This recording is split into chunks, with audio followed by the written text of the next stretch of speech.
Bonjour, aujourd'hui nous allons assembler nos différents modules de renfort pour obtenir une place forte impériale comme dessiné au début du projet sur Fusion 360. Je dois positionner 4 murs de même longueur 2 à 2. Les deux plus longs sont liés par un renfort d'un angle de 90 degrés. Les deux plus courts sont à chaque extrémité et liés à l'élément d'avant par un autre angle de 90 degrés tout en refermant la figure pour qu'elle ressemble le plus possible à un carré. Ensuite, nous ajoutons deux renforts d'angle de 45 degrés pour la porte. Je trouve la forme basique et décide de rajouter un bunker et le lier au mur d'enceinte le plus naturellement possible pour créer une zone d'habitation ou de stockage. L'envie de rajouter un bastion devient irrésistible, sachant que ces bâtiments fleurissaient comme des champignons sur les champs de bataille. Je le positionne le plus à l'intérieur possible de l'enceinte pour laisser les 40 mm de coursive pour les rondes de garde. Dans cette situation, les deux Vicari peuvent voir de la gauche à la droite la nuée de scarabées devant l'entrée. La console de commandement, même si on n'en voit qu'un petit bout, le tracker sur la muraille ainsi que le guerrier Necron, un morceau du spectre Canoptite derrière le mur, le prétorien du Tréca qui est dessus et le rôdeur du Tréca qui est un véhicule derrière le mur, et enfin l'immortel et toutes les autres figurines sur le mur. Et oui, à Warhammer 40 000, si on peut voir une figurine, on peut lui tirer dessus. Mais il y a quelques exceptions et cela vient dans les règles des éléments de terrain. Dans Warhammer 40 000 V9, les éléments de terrain sont tous ce qui est sur la table avant le déploiement. Ils sont répartis en 3 catégories. 1. Les collines. 2. Les obstacles. 3. Les zones de terrain ou bâtiments. 1. Les collines. Les collines font partie du champ de bataille et non un élément de terrain. Les collines ne limitent aucune figurine lors du mouvement. Les figurines utilisent les règles normales pour déterminer les lignes de vue. Les figurines utilisent les règles normales pour déterminer les lignes de vue des figurines se situant derrière ou derrière son sommet. Une colline ne peut pas être attaquée. 2. Les obstacles. Ce sont les barricades, murs en ruine et autres débris du champ de bataille, autour desquels nos figurines évoluent. Les figurines se déplacent sur les obstacles en utilisant les règles normales de mouvement. On utilise les règles normales pour déterminer si une figurine derrière un obstacle est visible. Un obstacle ne peut pas être attaqué. Les figurines d'infanterie, bêtes et nuées reçoivent les bénéfices du couvert tant qu'elles sont à 3 pouces d'eux, sauf si une partie de la figurine attaquante peut voir l'entièreté de la cible sans passer par un élément de terrain dans les 3 pouces de la figurine cible. 3. Les zones de terrain. Une zone de terrain a un périmètre. Le périmètre est déterminé par la distance la plus courte pour la forme fermée passant par les éléments de terrain au sol. Les figurines se déplaçant sur une zone de terrain avec les règles normales de mouvement. On utilise les règles normales pour déterminer les lignes de vue pour les figurines derrière une zone de terrain. Une zone de terrain ne peut être attaquée. Les figurines d'infanterie bêtes et nuées reçoivent les bénéfices du couvert tant qu'elles sont à l'intérieur du périmètre. Les éléments de terrain communs sont 1. Les ruines, vestiges de construction, catégorie de terrain, zone de terrain, traits de terrain gravissables, franchissables, couverts légers, défendables, occultants. 2. Les cratères, catégorie de terrain, zone de terrain, traits de terrain, couverts légers, terrain difficile. 3. Conteneurs, catégorie de terrain, obstacles, traits de terrain, couverts légers, gravissables, position exposée. 4. Barricade et conduite, catégorie de terrain, obstacles, traits de terrain défendables, ligne de défense, terrain difficile, couvert léger, couvert lourd, position instable. Cinquième élément de terrain, bois, catégorie de terrain, zone de terrain, trait de terrain, couvert dense, franchissable, défendable, terrain difficile.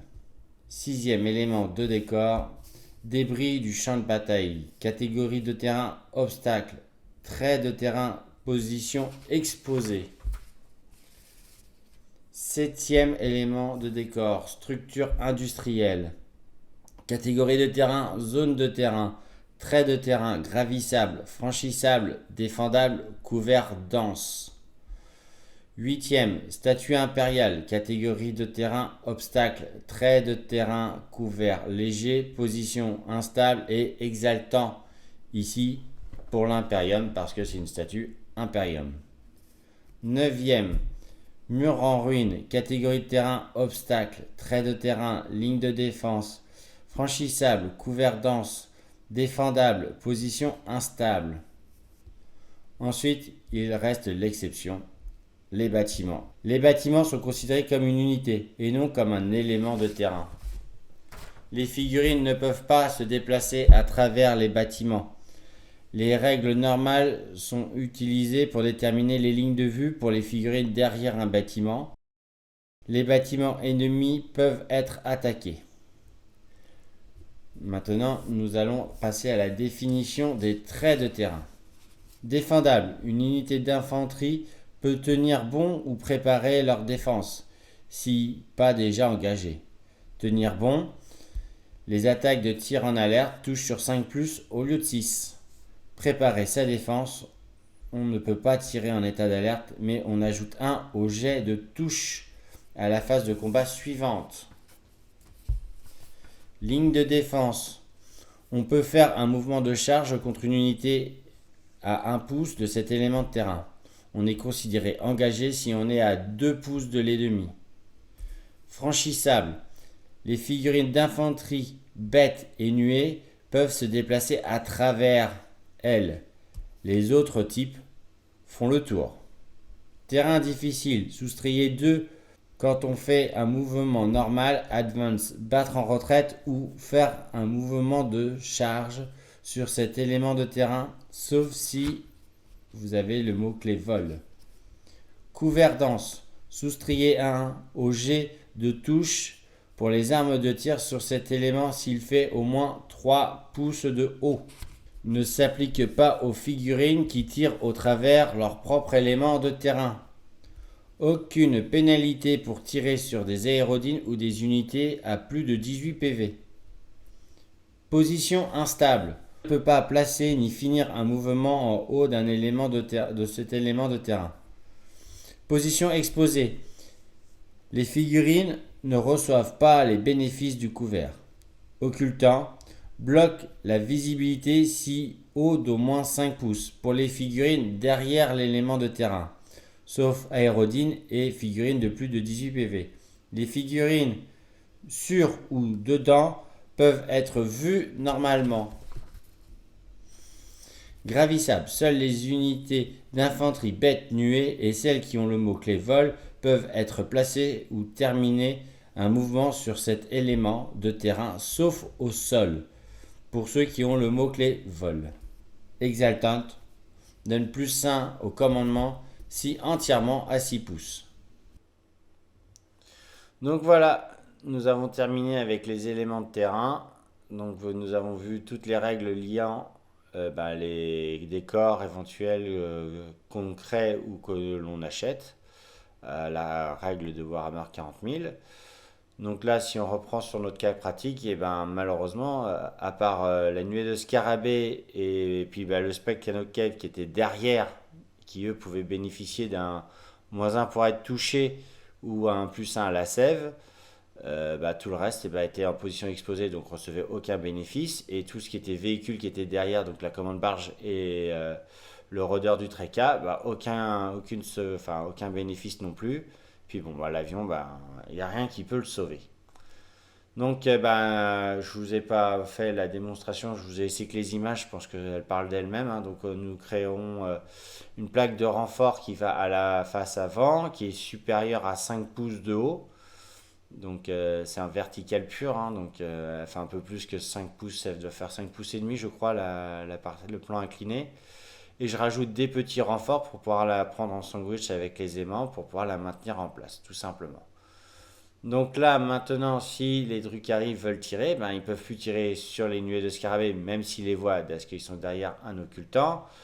Les figurines qui sont sur le parapet, eux, sont visibles, mais auront le droit à un -1 pour être touchés, et auront un +1 à la sève. Et puis s'ils viennent au corps à corps, eh ben, ils auront le droit de préparer leur défense, parce que c'est une ligne défendable, et que en plus, ils auront le droit à un +1 à la sauvegarde contre les armures de corps, enfin contre les attaques de mêlée. Pour ce qui est du monolithe, et ben, comme il a plus de 18 PV, ben, il ne bénéficie pas de l'oscurant. Donc si vous êtes derrière, vous pouvez lui tirer dessus sans aucun problème. Et pour l'avion, ben, comme je vous l'ai dit tout à l'heure, rien ne peut le protéger. Donc vous pouvez lui tirer dessus. Voilà. Bon, ben, j'espère que c'est un gros pavé de règles que je viens de vous fournir. Mais bon, il faudra le disséquer, le reprendre. Mais on reprendra en cas pratique beaucoup plus tard avec quelques figurines. Ce sera beaucoup plus intéressant. Bon, bah, j'espère que vous êtes bien amusés et que je vous dis à une prochaine. Au revoir.